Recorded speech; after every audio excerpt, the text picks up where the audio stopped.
రేపే నాగుల పంచమి.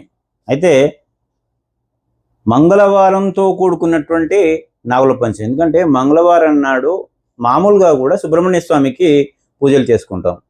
మంగళవారం నాడు సుబ్రహ్మణ్య స్వామికి అంటే వివిధ రూపాల్లో ఉన్నటువంటి సుబ్రహ్మణ్య స్వామికి, ఇప్పుడు జంట నాగుల రూపంలో, ఒక్క నాగు రూపంలో పుట్టకు కూడా చేసుకోవచ్చు. ఇది సంతానం లేని వారికి సంతానం కోసం, అదేవిధంగా అనారోగ్య సమస్యలు ఉన్నవారికి, తర్వాత ఉద్యోగ ప్రయత్నంలో ఉన్నవారికి కూడా ఈ రోజున అంటే జూలై 29 మంగళవారం రోజున మంగళవారంతో కూడుకున్నటువంటి నాగుల పంచమి వస్తుంది కనుక ఈ అవకాశాన్ని ఎవ్వరూ మిస్ కాకండి, సద్వినియోగం చేసుకోండి. పుట్టకు పాలు పోసిన తర్వాత ఆ పుట్ట మీద మట్టి తీసుకొని నుదుట పెట్టుకోండి, కంఠానికి పెట్టుకోండి. నిజానికి చెప్పాలంటే చిన్నపిల్లలకైతే ఒళ్ళంతా కూడా రాయొచ్చు. కొంచెం దాని పుట్టమనను బంగారం, పుట్ట బంగారం అంటాం.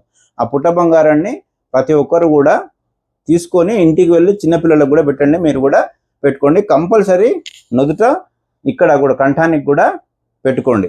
అందరికీ శుభం. నాగుల పంచమి శుభాకాంక్షలు.